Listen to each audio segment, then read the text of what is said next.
Good morning.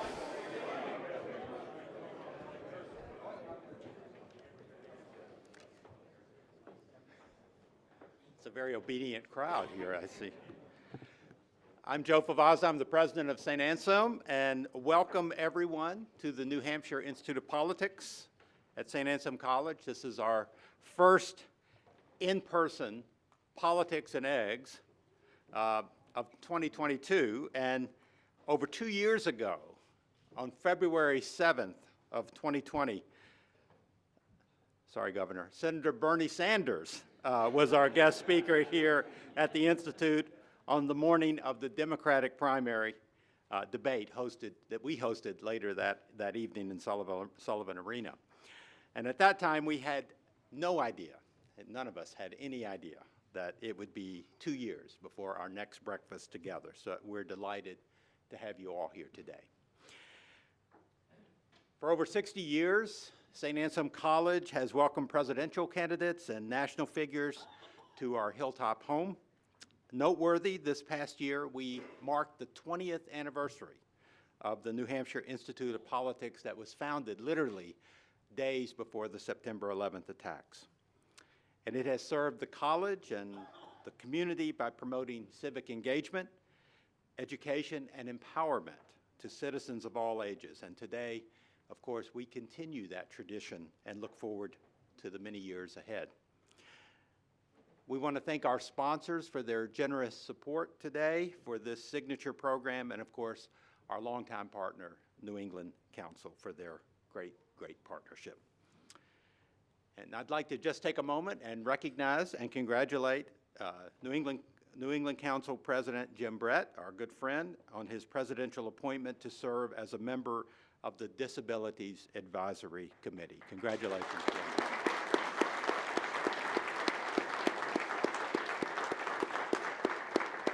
Jim has been a longtime advocate for people with intellectual disabilities, and so it's a very fitting appointment. So please join me in welcoming Jim Brett to the podium to introduce today's speaker.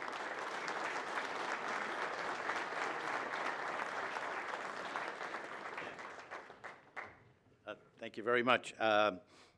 Looking around, you think you would Resurrection Day here, seeing all of the old faces and many new faces. And I just welcome all of you here today. Dr. Favazza, thank you very much for the kind introduction, and congratulations on all the wonderful work that you and your team are doing here at the college. The Politics and Eggs series is a huge success, and I think one of the main reasons is Neil Levesque and his wonderful team here.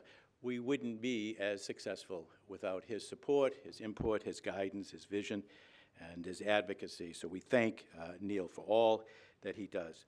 The president indicated that the support of the breakfast series and the luncheon series that we have here would not be possible without all of the corporate sponsors that we've had over the years.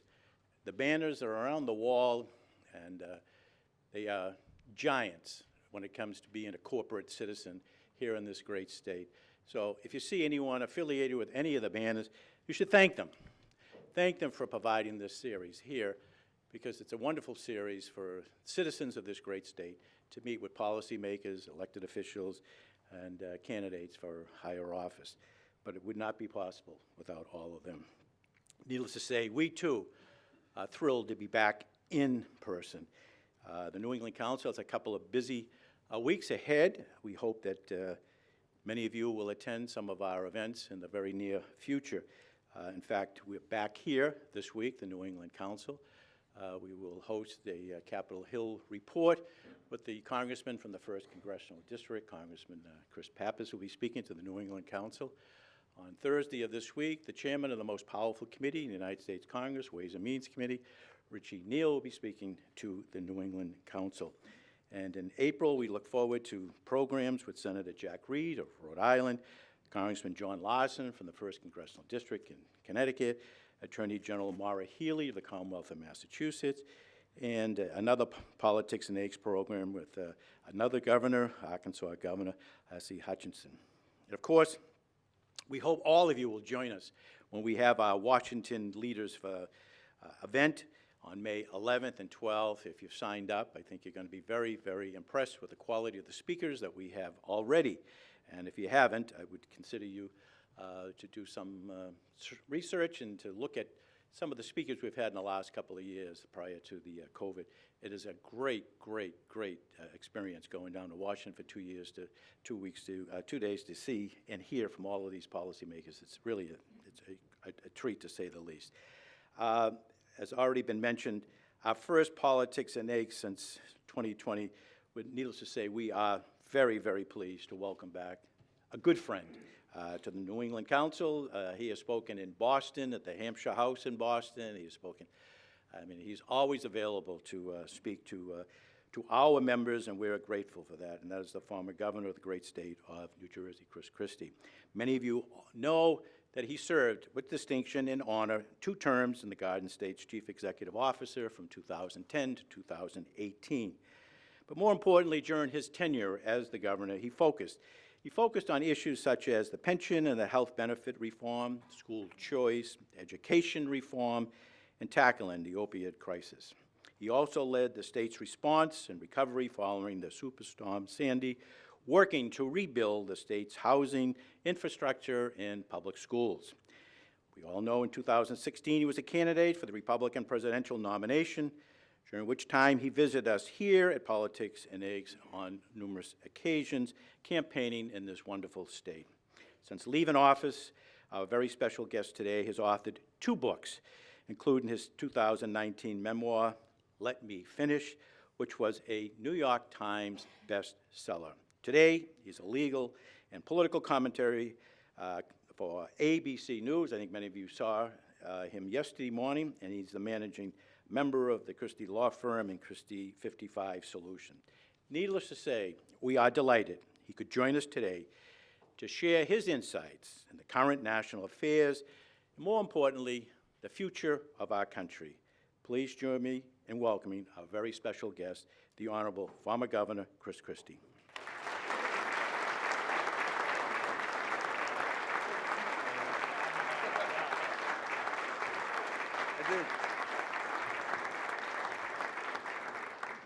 Well, good morning. Thank you all very much, and I'm happy to be back. I emailed a number of friends from New Hampshire yesterday as I was in Newark Airport getting on the Newark to Manchester flight on United Airlines, which has been reinstated now post-COVID. So not only is Politics and Eggs back in person, but the Newark to Manchester flight is back, which is great news for me. Mr. President, thank you for having me today. And by the way, February 7th, 2020, I was here too. As a commentator for ABC. ABC was the sponsor of that Democratic debate that night, and I was here providing commentary. And look, I take no offense that Bernie Sanders was your guest. In fact, as a Republican, I want Bernie Sanders to speak as often as possible. The more Bernie talks, the better it is for me. I think it's just fabulous. So please, have him back as many times as you like. I enjoy the contrast. And thank you for the introduction. As I told him when I walked up here, I think this young guy has a future. That was a good introduction, and I appreciate it. I bring greetings from my wife, Mary Pat, who is at a board of directors meeting today, and that's why she didn't join me, but she is threatening to come back up next time. And she has lots of friends in this room that she made on my behalf over the years here, and so Mary Pat sends her regards. You know, I was thinking about, in the introduction, you talked about some folks seeing me on TV yesterday. Being on ABC as the Republican voice is really quite an opportunity. You know, most of the time it's all the panelists arrayed against me, and then you have George Stephanopoulos as the host, who I'm sure is completely objective at all times, despite his background. But what it does is, for me, and I didn't take the job for this reason, but it continues to make me have to think about who we are and who we want to be. Because, you know, they're challenging me every week with their ideas and thoughts from the Democratic side of the aisle. And it makes me really have to think, as I go in there every Sunday, about what do I want the viewers of that show to hear about what the Republican vision is for this country. And it's so urgent now as we watch the things that are going on around the world. And we could talk about dozens of things. I'm going to focus on 3 this morning before we take questions from all of you. Obviously, the first and most urgent is the war in Ukraine. And let's face it, everybody, as much as I'd like to blame Joe Biden for all of this, we can't. This has been going on since 2008. And I want everybody to think back to 2008 when Vladimir Putin went into Georgia and took Georgia, and we let him. There were no ramifications for it, a signal.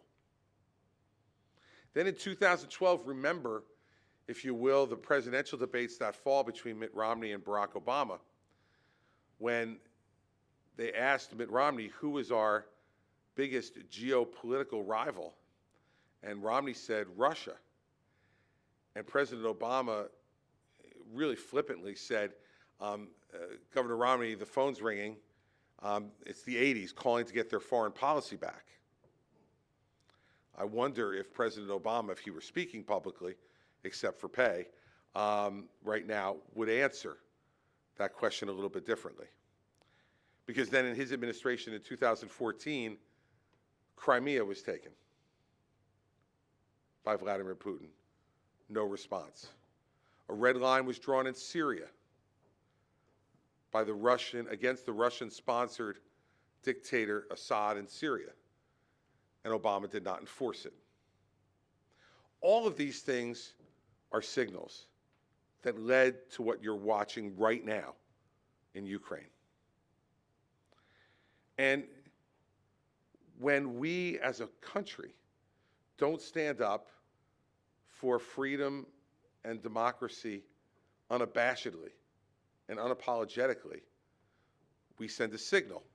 Now, some people in our national discussion have said, oh, this is too much. America shouldn't have to deal with this. We need to just concentrate on ourselves, and it's not our responsibility to look at the rest of the world. We've heard that. And there's something mildly appealing about that, right? Because we love our friends and our neighbors and our family, and we want America to be taking care of America. But our responsibility around the world is the price we pay for being prosperous and free. Because if we don't pay that price, who will? The NATO alliance couldn't come together without American leadership. And for those who said that NATO was an antiquated organization that we should consider pulling out of, I wonder what those same leaders are thinking today, as NATO has brought the entire world together to put sanctions on Russia in a way that has almost never been done in the history of the world. When you have leaders who look at Vladimir Putin, at the moment he invades Ukraine and says, that's genius and very savvy, we need to ask ourselves, is that who we want to be? Do we want to send admiring words to someone who, as we speak this morning, is directing the slaughter of women and children in Ukraine without any conscience? Words matter, everybody. Words matter. And those words of people from our party who called him genius and very savvy are being replayed over and over again on Russian television to justify and prop up a dictator who is sending his soldiers to slaughter in Ukraine, to lose their lives and take the lives of scores more of Ukrainians. We have to decide who we are. And I think the fundamental question is, are we going to have leaders who are for me or for us? it is a fundamental question, everybody. Because when leaders are for me, then every decision is made through the prism of what's best for me. And then, if that also works for us, great. That's not who America should be, in my view, and that's not who the Republican Party should be. We need to be for us, for the broader us. Yes, for all Americans to have an opportunity at a better life, and we'll get to that in a minute. But as we talk about the rest of the world, I think we're seeing in real time that American leadership is indispensable, that we can't draw up the bridge and fill the moat and say it doesn't matter what happens in the rest of the world, it doesn't matter what happens in Ukraine. Now, let me be clear. I'm not for sending American fighting men and women to Ukraine. This is their fight. And we know when we've gotten involved in other fights of independence for a country, that if they can't fight and win for themselves, having us there as a physical presence has been more of a distraction than it has been a positive. But when Joe Biden decided to stop arming the Ukrainians in January of 2021, when he entered office, that was a huge mistake. Because again, it was a signal to Putin. We don't care. And now we're running like crazy to try to catch up, to try to get them the arms they need to defend themselves. And even here, President Biden falls short, refusing to backfill the MiGs that the Polish government are willing to send to Ukraine, planes that the Ukrainians already know how to fly, in order to have greater opportunity to win the air war, which is just leveling their country. That would be a right signal to send to Putin. You bet we'll backfill the Polish army with F-16s for them to send MiGs to the Ukrainians, because what you're doing is fundamentally evil. And if we don't try to help them help themselves, then we know what the result of this war will be. And please, for not one moment, misunderstand Vladimir Putin's goal here. He's 22 years in office. He's reaching the end of the line. He's figuring out what is his legacy going to be. And I believe he wants his legacy to be to put the old band back together. He said the destruction of the Soviet Union, the dissolution of the Soviet Union, was the worst day in world history. I don't think we agree. But what it tells us is it gives us a window into what he wants to do. And Ukraine is step one. And so we need to send very, very clear signals. Last point on this is China. This is not important just for Russia. So remember, John McCain, may he rest in peace, one of the great lines of all time about Russia was uttered by John McCain. He said, Russia is a gas station masquerading as a country. Okay, $147 billion in imports from Russia to the United States last year. China, $856 billion in imports from China. We need to make very clear to President Xi that we know he's helping Russia. We know he's supporting Putin. And despite whatever his public words may be about neutrality and being a mediator, we saw him standing with Putin at the Olympics a month ago and saying, Xi's quote, their friendship had no limits. Words matter. So the message we need to send to Xi is very clear, that if you continue to help Russia murder in Ukraine, there will be an economic price for you to pay as well. Because if we don't send that message now, believe me, we'll be wishing we did when President Xi takes steps towards Taiwan. And if you don't think Taiwan's important, just remember this. 2/3 of the semiconductors in the world are manufactured in Taiwan. If you want China controlling 2/3 of the semiconductors in the world, then you're different than me, because I don't want that, and I don't think that's in America's interest. So it's not just about Russia, it's about China, and sending Xi a very clear message, because they're looking at down the road what's next for them. American resolve has to be crystal clear. Our energy policy in this country, subject to, is something that I can entirely blame on Joe Biden and is a national embarrassment. I just want to give you one example. And if you watch me on ABC, you've heard me use this before, so I apologize for repeating it, but it's just powerful. When Joe Biden entered office, the state of North Dakota was producing 1.5 million barrels of oil a day. Joe Biden, because of his policies, has now reduced that by 500,000 barrels a day, because he will not allow them any longer to get permits for leases that are already owned on federal land to bring oil up out of that federal land and produce it. You know how much oil we have imported from Russia a day since Joe Biden has been president? On average, 600,000 barrels a day.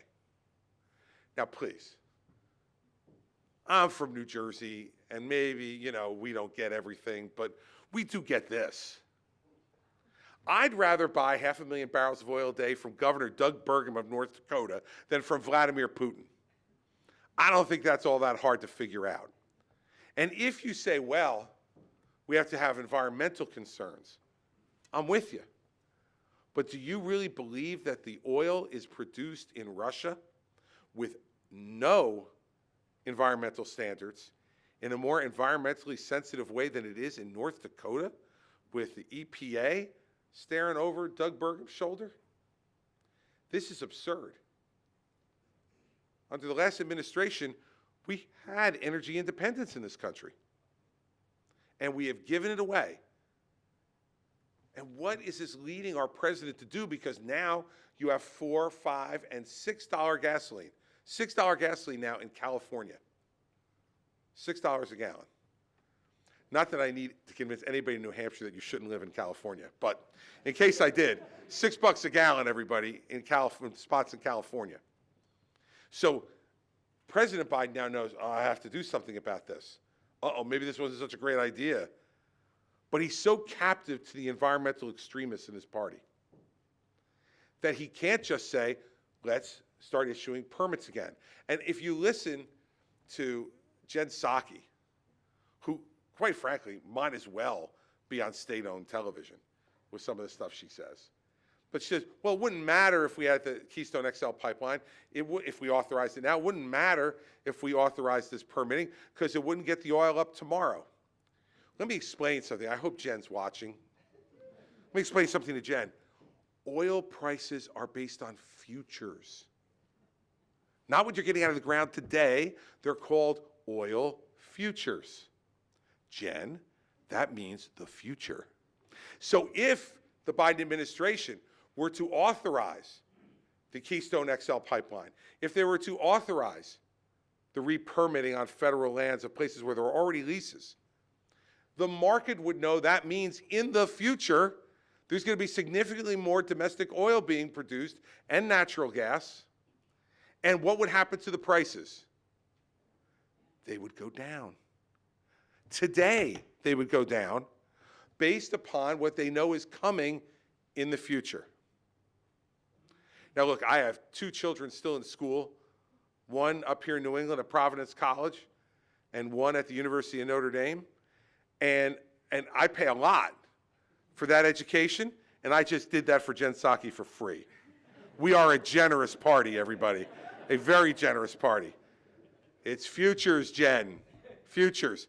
And by the way, when you get to it, go to the president and inform him of that as well.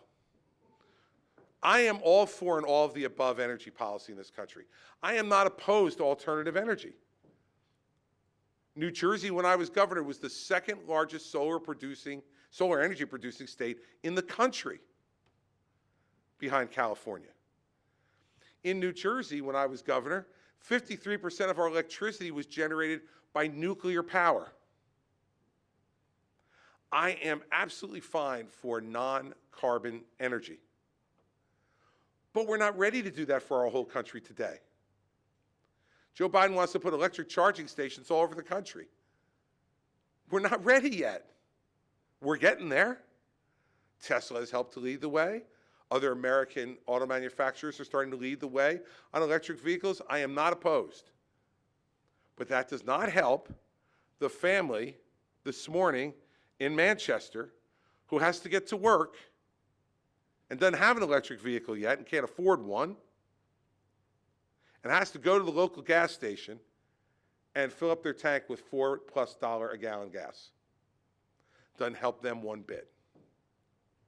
We need to move towards energy independence that includes a large portion of alternative energy, but only when our technology is there and developed. Should we continue to invest in it as a country? Absolutely. It's smart to do that.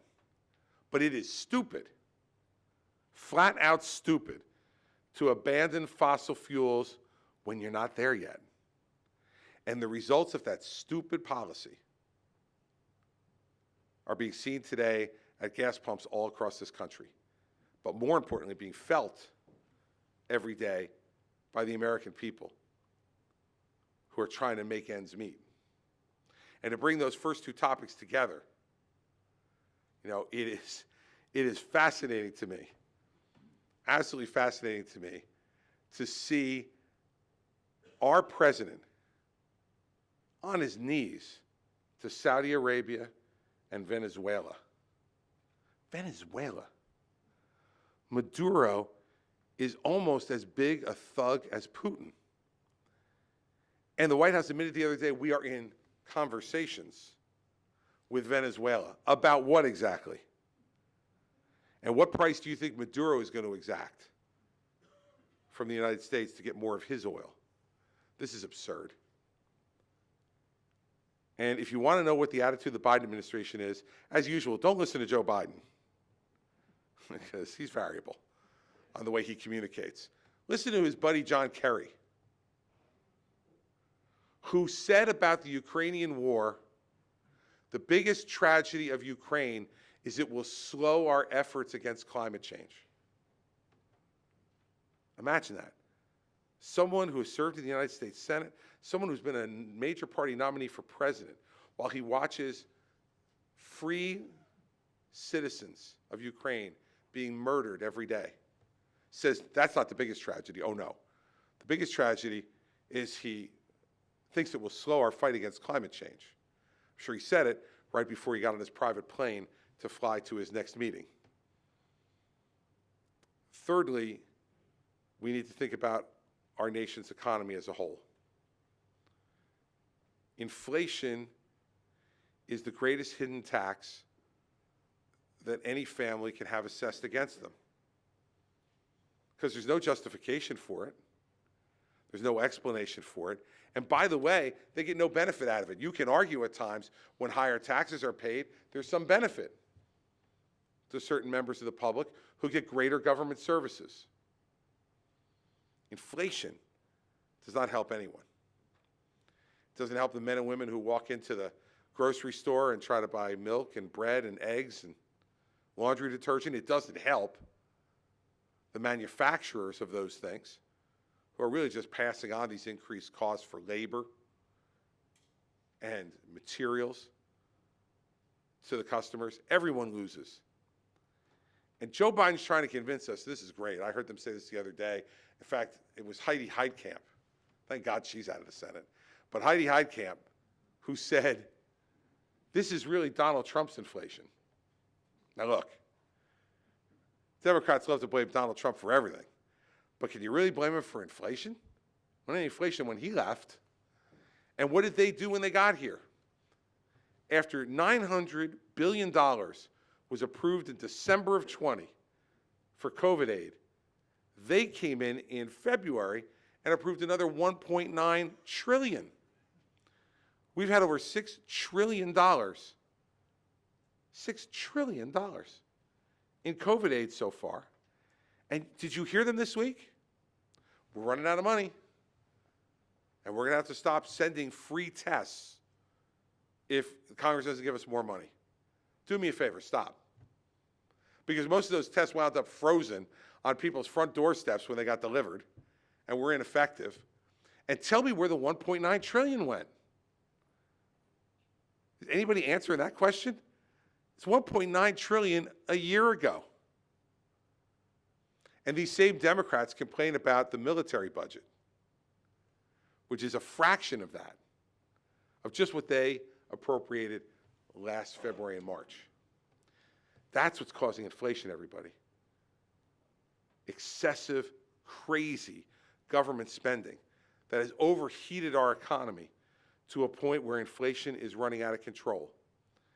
And now we're going to have the Fed clamp down, and we saw the first set of interest rates this past week, and you're going to see a lot more, at least 6 more, they told us this year. That's more money out of the pockets of the American people, businessmen and women who are trying to build their business and expand it. We know what that's going to lead to. It's going to lead to a slowing of our economy at best, or a contraction of our economy at worst. Understand who caused it. They caused it because they were like kids in a candy store. For the first time, they had control of the House, the Senate, and the White House in some time, and they just said, let's get everything we can get. It's like, you ever see that show on the Food Network where they put somebody in a grocery store and they give them, like, you know, the 2 minutes to, like, put as much in their shopping cart as they possibly can? That's what the Democrats looked like when they got control of the Congress and the White House. And thank God for Senator Joe Manchin and Senator Christie, because if they weren't there, they would have done another $4 trillion on top of the money they've already done. We cannot have a country that is for me. We need a country that's for us. So let me conclude with this, and I'll take questions. I think we need to, as I said at the beginning, decide who we are as a party and who we are as a country. I had someone ask me on a radio interview this morning, you know, what do you think of that old saw that everybody says the next election is the most important election in American history? Well, of course it is. Of course it's the most important election in American history and world history. You know why? Because whoever the American president is the most important figure in the world. And if you don't believe that, just look what's happened over the last 20 years or so as that presidency has gone back and forth, and the changes that it's wrought to the world because of who the President of the United States is. Well, we got to decide who we want to be, both here at home and around the world. I would argue to you that we don't have a choice but to be a world player, and that doesn't mean being the world's policeman. It means being the world's inspiration. And our democracy has to go back to being the inspiration of the world. And that's why I spoke out, starting back Election Day 2020, against the claims that were being made that the election had been stolen.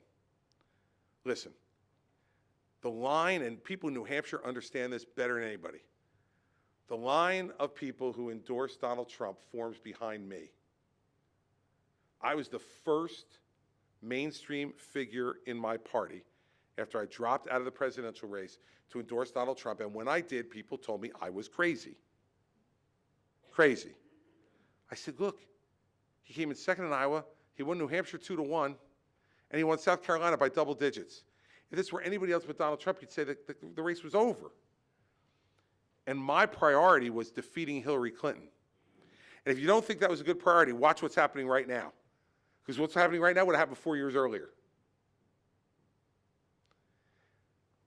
I chaired his transition.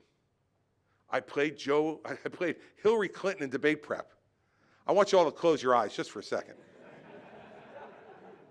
I want you to picture that. Me sitting across the table from Donald Trump, pretending to be Hillary Clinton. I got to tell you this, she's never been better, that's for sure. Never. I chaired his transition. I chaired his opioid and drug abuse commission. And I played Joe Biden in debate prep in 2020. I had to take a little edge off myself for that one, but that's okay.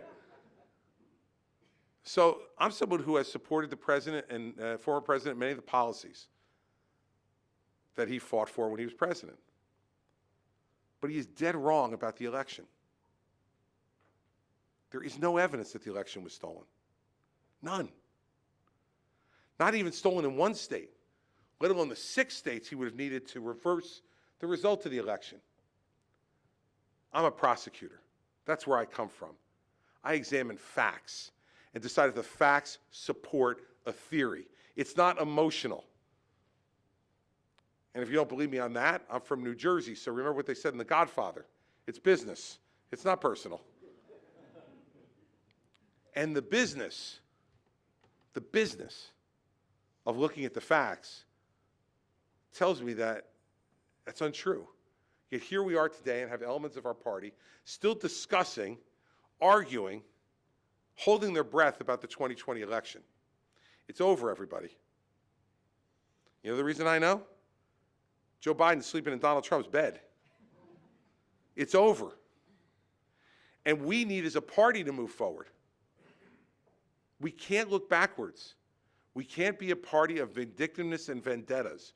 We cannot be a party of settling scores for me. We have to be a party of creating opportunity and inspiration for us. Everybody in this room, I suspect, has a favorite founder. Everybody. I do too. Mine is not George Washington, good guy, but it's not George Washington. It's not Thomas Jefferson, smart guy. He's not my guy. Not Alexander Hamilton, despite the fact that he has a really cool Broadway show. Not any of those guys. My favorite founder is John Adams.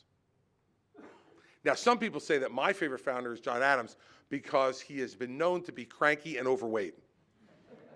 Now, while those are 2 extraordinary qualities in a person, they're not the reason I love Adams. I love Adams because Adams was the heartbeat of the revolution. When no one else wanted independence, Adams wanted it. When no one else believed that the only path to liberty for our people was independence, Adams believed it and fought for it, and stood up every day on the floor of the Continental Congress and argued and argued and argued until they finally listened. And then he traveled the world to get France and the Netherlands to support our revolution, spent years away from his family, put his own life in danger to create a country. And in the last argument before the adoption of the Declaration of Independence, he said, "In my life, please give me liberty. And the only way to get liberty is independence." As we approach the 50th anniversary of our country, Adams was nearing death. And he was writing more for his diary. And he was writing his diary for posterity, for us. He had no idea there was going to be a New Hampshire Institute of Politics. He had no idea about politics and eggs. Probably would have signed the eggs too. He was a politician. He would have been happy to sign the eggs. But he had no idea what this world was going to look like and what this country was going to become. But he was worried about our future. And he wrote this in his diary, and I want to leave you with this. Near his death, he wrote in his diary for posterity, "You shall never know the sacrifices that were made to secure for you your liberty. I pray you make a good use of it. For if you do not, I shall repent in heaven for ever having made the sacrifice at all." As Adams looks at the last few years in America, I fear he is repenting. I fear we're disappointing him because a man and his wife, Abigail, who helped to establish this country and sacrificed greatly, are probably looking down and asking us, what are we willing to sacrifice for each other? What are we willing to sacrifice for America to be a leader in the world again? I tell you, I'm here this morning because I don't want Adams to repent because of me. I don't want Adams to look down at me and say, "You could have done more, Chris, and you chose the creature comforts of your own life rather than to sacrifice to make this country a better place for everyone." So as we leave here this morning, I hope that you'll think about that too, and what you can do, and what you must do to speak out and to act to make our party better so we can make our country better. And I hope to be engaged in that conversation with all of you over the next couple of years that ends in a place where it's America no longer for me, but an America for us. So thank you for having me this morning. I appreciate it.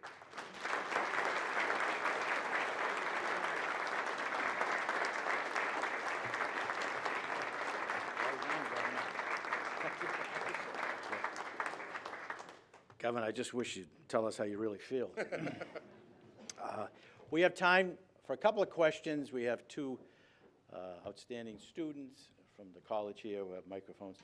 Governor, if I could just ask a couple of opening questions. You just alluded to that the red line for you with parting company with from President Trump was election night when he said that the election was stolen. But you also talked about the second reason was the day of the inauguration, that he didn't allow the president-elect to come to the White House nor come to the inauguration. Do you want to just talk about those two? I had a conversation with the president about this. Remember something. Donald Trump and I have been friends for 21 years. We've known each other for a long time. We kind of live in the same neighborhood. So I know him well. And we've been friends for a long time. So during that period, that interim period between the election and the inauguration, I spoke to him a number of times. And I said to him, you know, you gotta concede, you gotta welcome Biden to the White House, and you gotta go to the inauguration. And the reason you have to do it is because the country's bigger than you. I know it hurts. Believe me, the night when my campaign ended here in New Hampshire, hurt me, it hurt my family, it hurt the friends and supporters we had here who worked so hard for us. But you stand up and you do the right thing, because when you get into this game, this is what I said to him, nobody's guaranteed to win. And so you have to understand that if it goes the other way, even if you think it's unfair, even if you think the other guy's no good, the country is bigger than you. And his answer to me during one of those conversations was, I'm never, ever going to do that. So what else you got, Chris? And I said, there is nothing else, Mr. President. That's all you've got left. And look, we need to set a better example in this country. We need to do better. Now look, nobody's going to ever accuse me of being a wallflower. No one's ever going to accuse me of walking away from a fight. No one's going to ever accuse me from not speaking in plain language. I'm all for that. I think we need fighters for this country who are going to stand up and fight. But when the fight is over, it is time to put the country first. And that's my objection with the president about January 20th. And by the way, that since I'm sure we'll get a question about it, so we'll answer it now. That's my problem with January 6th. You cannot sit in the White House and watch that happen and not stand up and say, stop. And I tried to call the president that day. He would not take my call because he knew what I was going to say. As he sat in the dining room off the Oval Office and watched it happen on TV. Were there people there who were peaceful protesters who were genuinely aggrieved about the election at the rally earlier? Of course there were. But that's not what we're talking about. And don't let anybody distract you with that nonsense.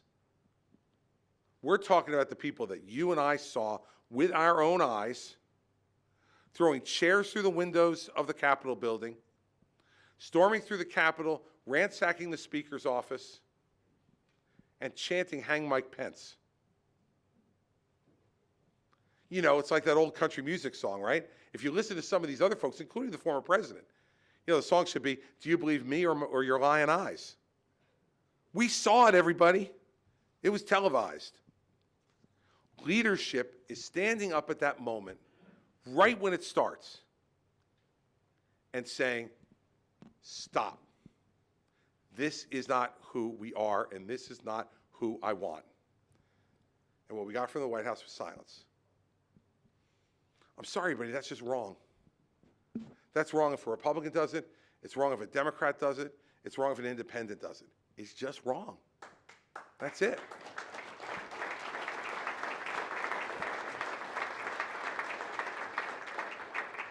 You know, I've read both of your books, and you just said that you were the first of the candidates that ran for president to endorse President Trump.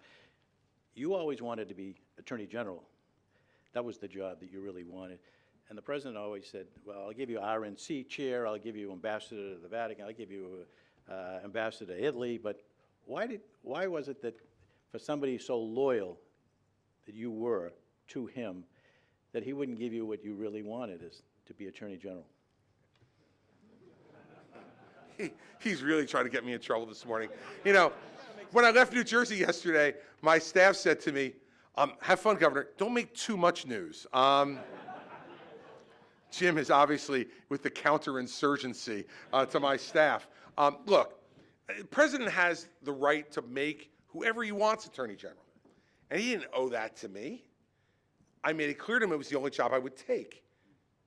He offered me Secretary of Labor. He offered me Secretary of Homeland Security. He offered me, as you said, RNC chairman, ambassador to the Vatican, ambassador to Italy. I remember when I asked him, why do you think I'd be a good ambassador to the Vatican? He goes, you're Catholic. True. I don't know. Look, I don't know why he didn't, and in the end, kind of to me, it almost doesn't matter. I mean, I was willing to take the job because I was a U.S. attorney for 7 years. I love the Department of Justice. I was sickened by what Barack Obama and Eric Holder had made the Department of Justice during his time as president, and I felt like the really good, hardworking people in that place needed someone who was going to call it straight. You know, we did 130 political corruption cases when I was U.S. Attorney in New Jersey, and we didn't lose one of them. It wasn't because we were lucky. You know why? We only prosecuted the guilty. We didn't use prosecution as a political tool. So those are the things that, you know, I would have done if I were Attorney General. But in the end, the president gets to make all those calls, and I have no resentment for him for that. He gets to decide. And quite frankly, you know, while his first choice was absurd, his second choice was very good. Bill Barr, I mean, you can't complain, I don't think, about Bill Barr and what kind of man he is, what kind of principles he has, background and experience, and what kind of Attorney General he was. And he carried a lot of water for President Trump, a lot. But remember something about this. You mentioned loyalty, and I'll finish with this. When people would call to talk to me, and they were getting ready to come into the Trump administration, and I would often get phone calls from people saying, you know him really well, how should I deal with him? I'd say, look, here's what you need to understand. You're never better than the day you walk in. And on the day you walk in, you have 100 cents. 100 cents of credibility. And you will spend it down to zero. And he will not like you and fire you. The only question is, how long does it take? You know, for Reince Priebus, it was like 5 months. For John Kelly, it was a year. You know, for others, it was longer. But it's just a matter of time. And I think we need to be really smart about what that means. You know, I like to be right, and I like to think I'm right. And I try to make decisions all the time that are right. But you need to have people around you who will tell you when you're wrong. Because you're human, and you are wrong sometimes. Sometimes that's driven by emotions. Sometimes it's driven by bad information. Sometimes it's driven by you having a bad day. And what you have to have around you are people who are full of enough integrity that they'll speak truth to power. And I think what a lot of those people learned was that when they spoke truth to power, the descent of their 100 cents was more rapid than it would be otherwise. And so some people didn't speak the truth. And that's, you know, to their everlasting shame. The one thing I can always say is that I always told the president, President Trump, exactly what I thought. And there would be times he'd yell and scream at me and tell me I was wrong and hang up on me. or kick me out of the Oval Office. That happened. But he never ever could say I didn't tell him what I thought. So you can draw your own conclusions about the answer to your question from that. Congressional redistricting. The Republicans thought they were going to pick up a couple of additional seats, and it's turned out that the courts have been really involved in many of the cases in North Carolina, Ohio, and other states, where it's pretty much even right now. Your thoughts on how this has played out? I'm co-chairing the National Republican Redistricting Trust, which is the national organization that is supporting Republicans throughout the country. I co-chair it with Mike Pompeo, and we've been working throughout the country. Look here, and I said this the other day, and it created some controversy with the RNC, but courts are always going to be a part of this, Jim, right? They're always going to be a part of it. And in lots of states, you have elected Supreme Courts. You just mentioned a few of them: Ohio, North Carolina, Pennsylvania. We lost those elections. We didn't pay attention. We had majorities in all three of those courts, and we've lost them during the Trump years. And now we're losing those court cases. Shocking of all shock.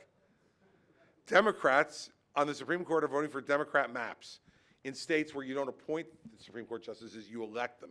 So they're by definition politicians. I don't care what you call an elected judge. An elected judge, since he or she is elected, is a politician. And they are dependent upon their political party for support to stay on the ballot. So I think what you're going to see, I think Pennsylvania is a lost cause. I don't think there are any federal issues in the Pennsylvania map. But in both North Carolina and Ohio, you're going to see us go to federal court. And I think that while there may be elections in 22 that are under the Democrat maps, by 24, I think those maps may be changed by the United States Supreme Court, because some of them are just, both in North Carolina and what they're proposing in Ohio through the court there, to me, are just unconstitutional federally. And some of them in North Carolina, it implicates the Voting Rights Act and minority voting. And so, you know, we're going to go to court and fight those things. And I think we should. And Mike Pompeo and I are out there helping to raise the money and raise the profile to be able to do that. Keep your eye on New York, by the way. I think we're going to win in New York in the courts. And because New York, the gerrymander in New York is just breathtaking. I mean breathtaking. We go from 8 seats in Congress to 4. And the way they drew the maps are just incredible. So I think we have a very good chance. We have a court decision that's going to be coming up in the next 2 weeks or so. I think it'll be positive for us, and that will help us significantly, and that would put us net positive if we win the seats in New York. But by the way, if we do our job, if we talk about the future, and we talk about how we're going to correct the Biden policies, and we lay out a positive forward-looking message rather than a backward-looking message about 2020, we're going to win the House. No doubt in my mind about that. And we may also win the Senate. But doing the best we can on redistricting always helps. Justice Jackson begins her hearings this week for the Supreme Court vacancy. What advice would you give to your fellow Republican senators? Go slow, be careful, support her candidacy? What advice? Ask smart questions. Like, don't make this just a partisan food fight. We can't, as a party, be seen to be complaining about what they did to Brett Kavanaugh and then do the same thing to Judge Brown Jackson. Just can't do it. We'll have no credibility. We'll be just as bad as them. And we don't want to be that. I don't want us to be that. Now, look, there are principled reasons to be opposed to her jurisprudence if you're a Republican. But remember something. She's not replacing Clarence Thomas. She's not replacing Sam Alito. She's not replacing, Neil Gorsuch. She's replacing Stephen Breyer, who is a liberal on the court. So I would say to Republicans, she deserves to be questioned closely, intelligently about everything, because this is a lifetime appointment. And no one should get a lifetime appointment easy. Got to ask those hard questions and see how she answers. And let's see what happens in the hearing. So I can't tell people how to vote at this point because I haven't heard the hearings. I haven't heard her testimony. But is she qualified? Sure, she's qualified. by the standards that we have for United States Supreme Court justices now, if you put her resume and took the name off of it, and Neil Gorsuch's resume and took the name off it, it's almost identical.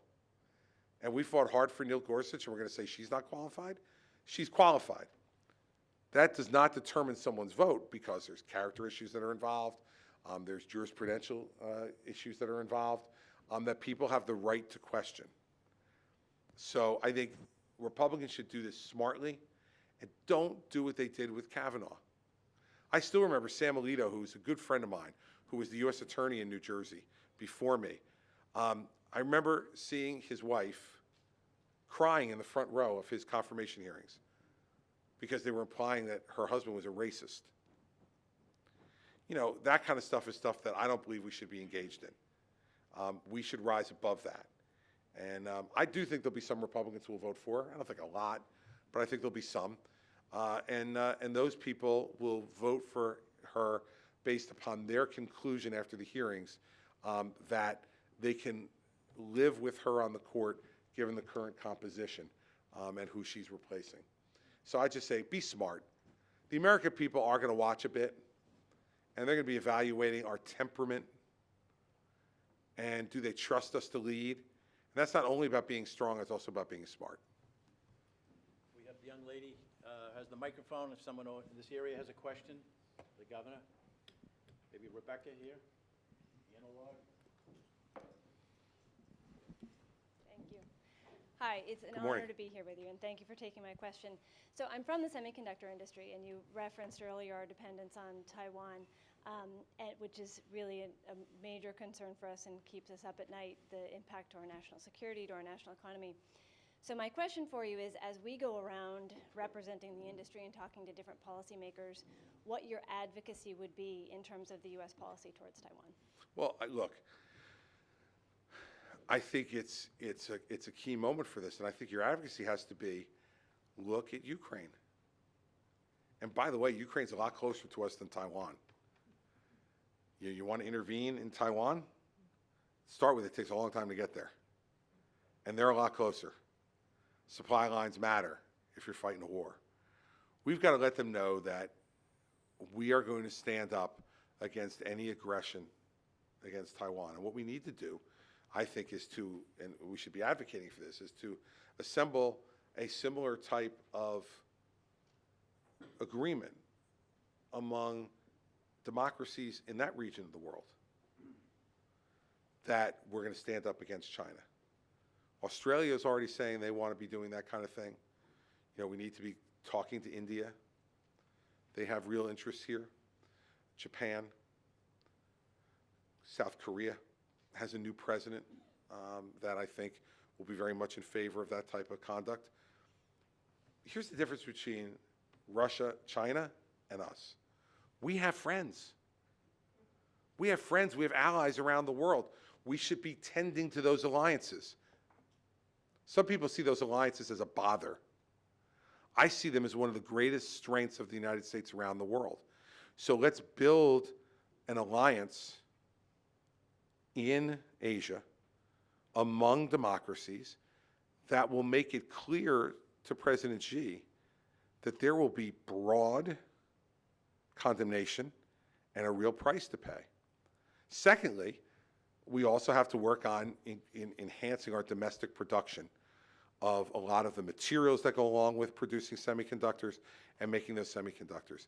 And if we're going to spend some money in government, let's spend it on incentives to make it worthwhile for companies to build here. It's more expensive to build here. We pay people more. We give them a better standard of living. I don't think we want to change that. So just like a state, any state, offers tax incentives to bring jobs to their individual state. I did it in New Jersey. They do it here in New Hampshire. We do it everywhere. America should be doing that for our companies as well, to make it competitive for them to start manufacturing here. So it doesn't mean we want to take all the manufacturing away from Taiwan, but we need to have a buffer. And if we didn't really understand that before, we certainly should have learned it in COVID. As we're looking around trying to find all the things we were trying to find during COVID to help to deal with that, with the pandemic. So I think those are the two things I'd be talking about if I were advocating from your industry's perspective with our lawmakers and with the White House. We have a young lady here. mic, sir. Will? Good morning, Governor. My name is Will Anoa. I'm from the city of Boston. In fact, I'm the head of civil rights for the city of Boston.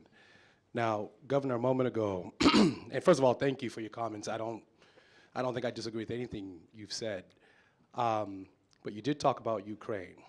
And I guess my question is, if you were in office, if you were the president, because you were a presidential candidate, what would you do different, and here's why, right? With what's currently going on in Ukraine, the sanctions that the US government has levied against Russia hasn't worked. Vladimir Putin has still done what he's gonna do. You talked about his legacy, which I do agree and believe that's what's going on. So how do you, or how could we as a country do anything further without really engaging in World War III, right? Because you have to do something if you're gonna take a strong action in order to stop someone like that who's a bully, an international bully at that. So what would you have done different? And even if it might have been considered World War III, what would you have done different if you were the president? Well, as I said during the main part of my remarks, I would have armed them more aggressively right from the beginning. Say if I entered office in 2021 rather than Joe Biden, I would have been sending and working with the Poles to get those MiGs there well before an invasion ever happened, more Javelin missiles, more Stinger missiles, and move anti-aircraft missile systems into Ukraine. Because some of the planes fly too high for the Stinger missile, so you need those anti-aircraft systems that we have and that we have stationed in Europe that we can move to Ukraine and give to them and give them training to do it.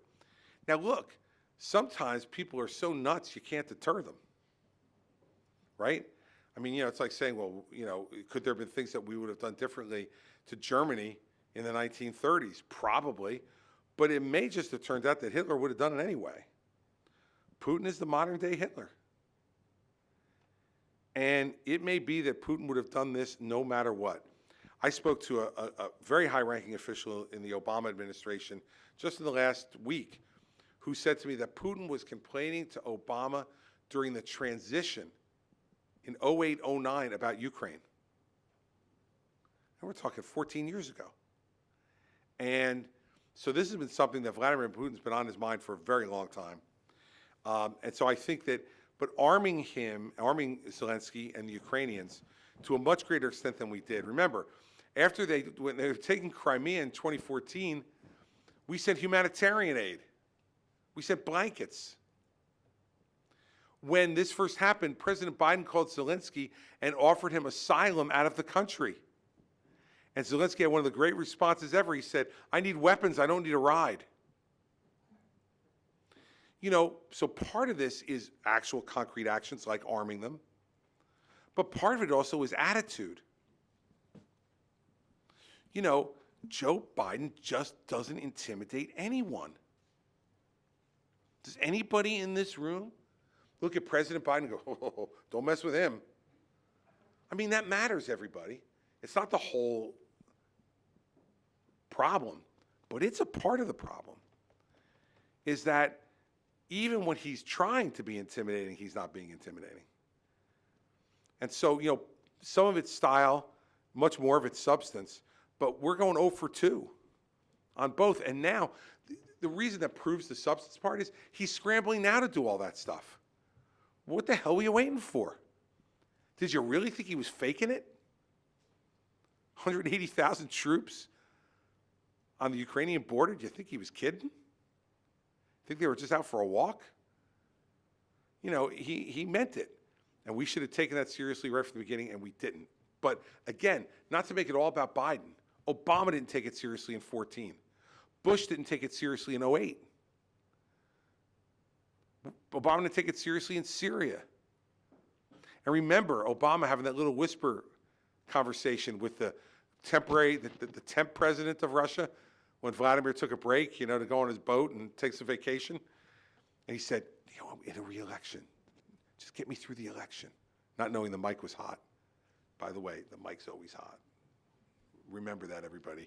The mic is always hot. I get mic'd every Sunday for ABC, and they try to mic me like half an hour before I'm going on. I'm like, no, Like 5 minutes before I'm going out there, you put that thing on, because I never believe the mic isn't hot. When Obama's saying, give me a little space and then we can deal with you differently. When Hillary Clinton's saying, hit the reset button on our relationship with Russia. These are all steps that led to Ukraine. And that's why I can't just blame it on Joe Biden. And look, Donald Trump didn't help when he was, saying, hey, get us some dirt on Joe Biden, and then I'll get you your Stinger missiles. Not helpful. Not helpful either, right? So there's been a string of bad judgments that have led to this. But I think the final straw that broke the camel's back and gave Putin permission was our withdrawal from Afghanistan. Doing it and how we did it. He looked at Biden and said, this guy is scared to death of conflict. So it's time to move because he won't try to stop me. So, I don't know if I'd been president what would have been differently. I can't say that given all that background. It's like, when did you drop me in? Did you drop me in 09? Or did you drop me in 12 or in 14 or in 21? Each answer would be a bit different. But in the end, I think this much is clear. No one ever mistakes my purpose. No one ever leaves a room like this and goes, I wonder what he meant. He wasn't very plain, and I don't think he was kind of milquetoast, and I don't think he really has the courage of his convictions, and so I'm not sure how to take him. Putin may have thought a lot of different things about me, but he wouldn't have thought, nor will he think in the future, that I don't mean business, and that when I say something, I don't mean it, and I'm not willing to follow through on it. We need to restore that to the White House. If I could just ask one question before this gentleman here. Do you give any credit to the president for passing an infrastructure bill with bipartisan support with the people like Senator Mitt Romney and Mitch McConnell?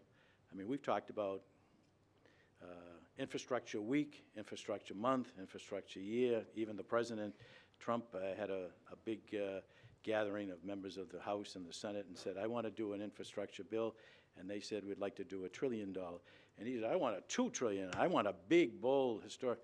Well, they did one, and it's bipartisan. Credit? Yeah, sure. Sure he gets credit. I was for it. I wasn't for everything that was in that bill, but that's the definition of a bipartisan bill, is you're not going to be for everything. There was, in my view, in the infrastructure bill, there's more good than bad. And if that's the test, and we need to be rebuilding our infrastructure in this country, which we do, it was long overdue. One of the real failings of the Trump administration was not getting that done. It's the one thing I thought for sure he was going to do. He's a builder. I thought this is exactly what he would like to do. He can relate to this and understand it on a personal and professional level. So I give Biden credit for that, and I give Mitch McConnell credit, who voted for it. Everybody always, calls Mitch McConnell the Grim Reaper. When they're not calling him Cocaine Mitch, that's another. I mean, is there ever been a nickname that's looked less like the guy? Like, does anybody in this room look at Mitch McConnell and go, oh yeah, cocaine, absolutely. I don't. But Mitch McConnell deserves credit too. And look, I worked for 8 years in New Jersey with the Democratic legislature. Every day of 8 years, every day. I had big Democratic majorities, and I had to. You had to learn to work with them, and I think that that experience is incredibly important in understanding, and that's why I think Ronald Reagan was the most effective bipartisan president of my lifetime. And you know why? Because he worked with Democratic legislatures when he was governor of California, and he understood when it was time to cut a deal. I go, okay, I'm getting 60% of what I want. Take it. Next time I get 50%. Take it. Next time I get 70, take it. Like, take wins off the table. I remember when I first got elected governor, the president of our state senate was a guy named Steve Sweeney, who was the president of the Iron Workers Union in New Jersey, another shy and retiring guy. And I drove 2 hours after I got elected governor unannounced to go and see him at his district office in the southern part of my state. And I walked in, and his secretary, I nearly swallowed her tongue. She's like, Governor-elect, you don't have an appointment? I go, no, I don't. I was just in the neighborhood. I'm sure he'll see me, right? She's like, yeah, he's here. Let me go see. So she goes back, and poor Steve, not expecting anybody that day, he's like in T-shirt and sweatpants. He had just been to the gym. He's like, Governor-elect, I wasn't expecting you. And I said, I was just in the neighborhood. He goes, bullshit, your neighborhood's 2 hours from here. And I said, look, I want to talk to you. So we went into the conference room, and I said to him, I have one question for you, and then I'll leave you alone. I said, do you want to fight for the next years, or do you want to put touchdowns in the end zone? And he said to me, 4 years. And I said, 8 years. And we know who was right. And he looked at me and said, are you serious? And I said, yeah. And he goes, I want to put touchdowns in the end zone. So I stood up and I shook his hand. I said, then let's go put touchdowns in the end zone. And we did for 8 years. Not everything I wanted, and not everything he wanted. So Biden does get credit for that, as does Mitch McConnell, as does Pelosi and McCarthy. And I really don't want to give any credit to Schumer, so I'm not going to include Schumer. But McCarthy, Pelosi, and McConnell all deserve credit too, as are the Republicans who voted for the bill. Because in the end, I think it's going to be a good thing for our country. Gentleman had his hand up. Just wait for the mic.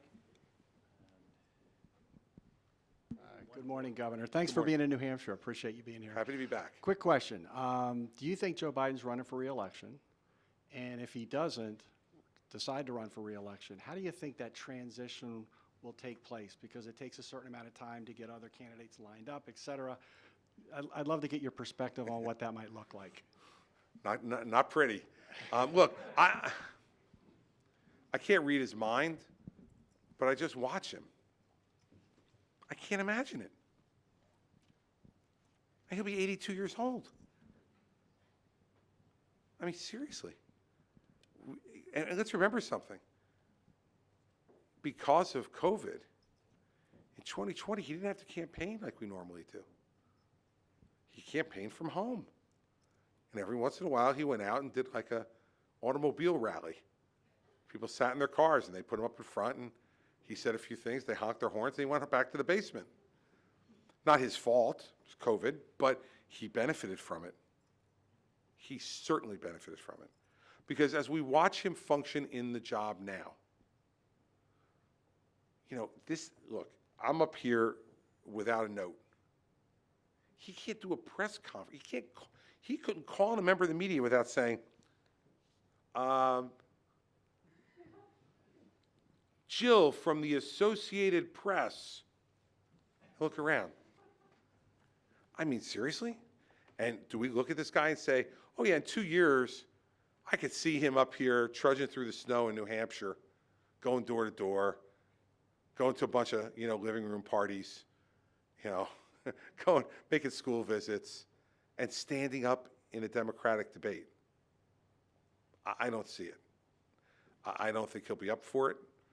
And so what will happen in a transition, it'll be very ugly because you have a sitting vice president who I think many in her own party don't think she's up for the job. I bet you she does, though. Because, she's about 30 yards from the Oval Office right now. When you get that close to the Oval Office, you want the Oval Office. So she's going to run.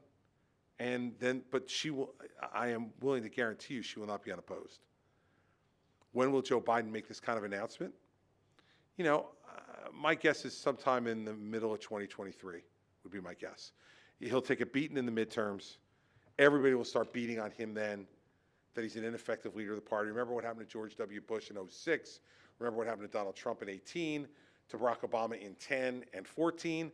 When they took beatings, they got whacked around pretty good by their own party for the losses. That will happen to Biden this fall. He'll take some time to work his way through it, and I think, end of Q1, beginning of Q2 of 23, he'll let everybody know, is my guess, that he's not running. And then then all of you will just make even more money up here in New Hampshire.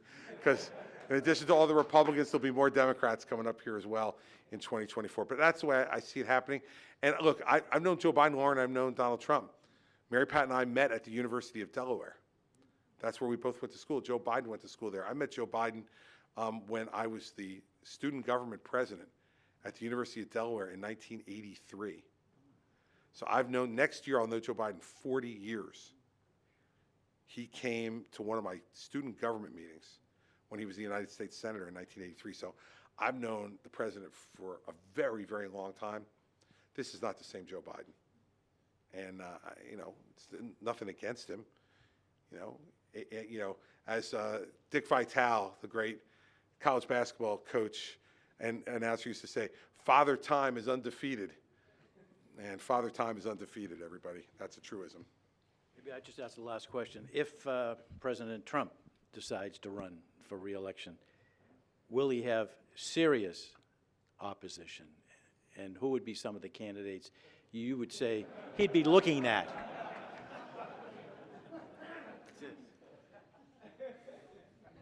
Yes. Look, no one is going to give the Republican presidential nomination in 2024 away without competition. Just not going to happen. And it shouldn't happen. Shouldn't happen. Nobody has earned a pass, in my opinion. And quite frankly, I think those potential candidates who have said, I'm running unless he's running, are disqualified. If you don't think you're good enough to be president, then don't run. If you think you are good enough to be president, in fact, you're the best person. I didn't run in 2012 because despite all these people asking me to do it, I didn't do it because I didn't feel like I was ready. Of course, today that seems like a really antiquated idea, but nonetheless, it was the idea I had back then. I didn't feel ready. I didn't do it. If you feel like you are the best person to be president, it shouldn't matter who the hell else is in the race. I mean, we're not talking about Dwight Eisenhower here. Seriously. We're not talking about somebody, who was the supreme Allied commander in World War II. No one who could potentially run has earned a pass. And so, who the candidates will be, I don't know, Jim. I would just tell you this, that if they're going to get into a primary fight with Donald Trump, they better be ready, because it will not be tiddlywinks. It will not be softball. It will be hardball. And you've got to be willing to stand up if you're going to be one of those candidates and speak your mind and tell the truth about everything. Not just about the stuff that you're comfortable telling the truth about, but telling the truth about everything. And I think you've got to make the distinction in the party. Is the party for me or is the party for us? Is the country for me or is the country for us? I think that will be the key question. Because I will just tell you this, I can't imagine a scenario under which there isn't attempts, at least, at significant discussion and denial of 2020 during 2024 if he's in the race. And so all these people now who say they might run for president and maybe do, who are on the fence on that one, time to get off the fence. And if you believe it was stolen, well then, okay, what are you doing here? Why are you even running? Because you say you stole it from him, I guess he deserves to get it back. Nobody deserves it. They got to earn it. And so I think that's what happened, what should happen, and it will make whoever our nominee is better for having gone through the process. It's not a fun process. It's fun for all of you. It's less fun for us who have run. But I'll end with this, Jim. I remember being up here one night doing a town hall meeting, and I did over 100 during the primary campaign here. I remember one night, every night here in New Hampshire when you have a town hall meeting, the town hall, at least ours, always started with the Pledge of Allegiance. And some nights, look, the Pledge of Allegiance you can do in your sleep, right? And you know it. You've been saying it since you were in kindergarten, and you know it. So some nights you're focused on it, and some nights you're not. Some nights you're thinking about, if you're the candidate, what you're going to say when you get up there. Some nights you're going to think about the poll that just came out. Some nights you're thinking about the fundraising calls you have to make when you get done. But one night here in New Hampshire, I looked out, and there were about 400 people at this town hall meeting, and about half of them were holding Christie for President signs. Now, that was pretty typical for most of the town halls I did, but for some reason that night, I saw it. And I looked out and I said, oh my gosh, like I'm in New Hampshire running for President of the United States, And all these people are out there holding my signs. Like, if my mother were alive, she would never, ever believe this in a million years. And there is something extraordinarily humbling and wonderfully uplifting about that moment, no matter what the result is. You know, like, I'm like a kid from New Jersey whose father worked in the Breyers ice cream plant and put himself through college at night for 6 years, and whose mother never went to college and worked as a receptionist in an office. And I'm looking around going, oh, God. You know, my dad, fortunately for me, is still alive and was here, and many of you got to meet him when I was campaigning the last time. He was completely stunned and overwhelmed by the whole thing. So it is hard to do, but it also leaves you with a feeling about what a great country this is and what extraordinary opportunity it is for every one of us. So I can't answer the question about who's going to run, but my father turns 89 next month, and he says he's ready. So, you know, if he's ready, I might have a hard time saying no to him, let alone anybody else. So the real arm wrestling match will be between my father, Bill, and my wife, Mary Pat, and then my kids who will be coming in. I was telling some of the JP and some folks over at that table that I sent a text to my family last night as I was getting on the plane. As the plane was getting ready to take off, I sent a text that said, "Wheels up to Manchester." And then I put in parentheses, "This is not an old text." So I don't know who all the people will be, but I'll tell you this. Whoever it is, whoever they are, should feel incredibly honored to have the opportunity to run. And I think we'll be incredibly uplifted by the experience of being here, because the folks in this state take this process extraordinarily seriously, and they'll put you through your paces when you do it. I would make one request, though, at the end here. I've told people this around the country in paid speeches that I give now, that they always ask about what it's like to run for president. And I said, New Hampshire's great. I said, the people in New Hampshire are great. I said, do you know what they tell you? And I say to people, I'm convinced they teach you people this in grade school. I'm convinced. They look at you and they say, I say, how am I doing? And they say, you're in my top 3.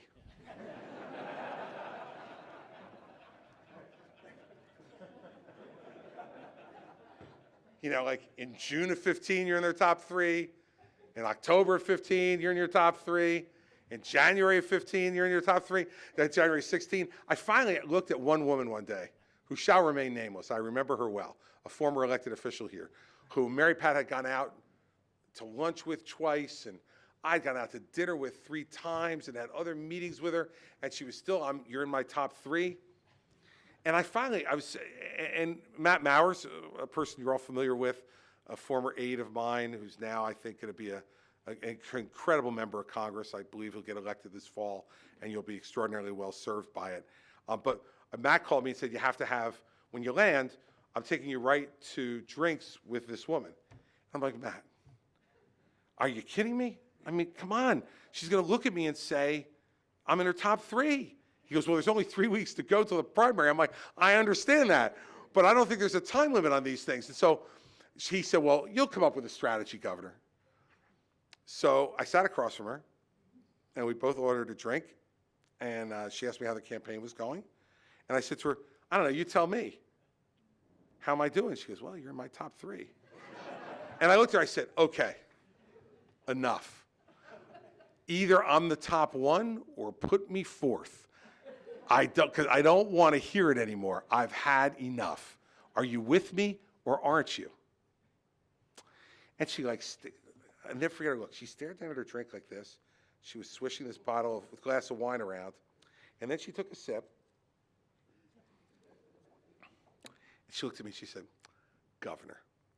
She said, you're so over anxious. She goes, okay, I'm with you. And I got out of the drink, and I said to Matt, she's with us, arrange an announcement for her endorsement. And Matt goes, how'd you get over the top? I said, I have absolutely no idea. I guess I just showed her I was so mad. She thought I was going to like throw my drink at her. So she finally just went, all right, I'll be with them. So be kind to the men and women who come up here. Like put a sell-by date on your top 3 thing, okay? Like in your own head, you don't have to tell us. But like even at one point going, okay, I'm going to stop the top 3 thing, and I'm going to actually make a commitment. That will make the folks who come up here feel a lot better and make them understand you all a lot more. But I'm thrilled to be back up here. It's a great state. You have a great governor who I have enormous respect for, and it's a place that does a great service for our country by making sure, as I said, that any of us who decide we want to run for this job are going to be put through their paces by men and women who are smart, who take time to study the issues, and who take time to get to know us personally. And that's a pretty big service to the country. So thanks for doing it, and thanks for having me back. You're also supporting the First Nation, right? Of course. I just want to thank the governor, but the governor, you said your father is 89, and like he's ready? Oh, yeah. A lot of energy? Oh, he's ready to go. Yeah, just think, Joe Biden's only going to be 82, just a kid compared to him. All right? With that, we hope that you enjoyed today's program. We're going to have many more in the future, and if you're members of the New England Council, we have Chris Pappas later this week, so I look forward to seeing you at that event. Hope you have a great day, and stay healthy.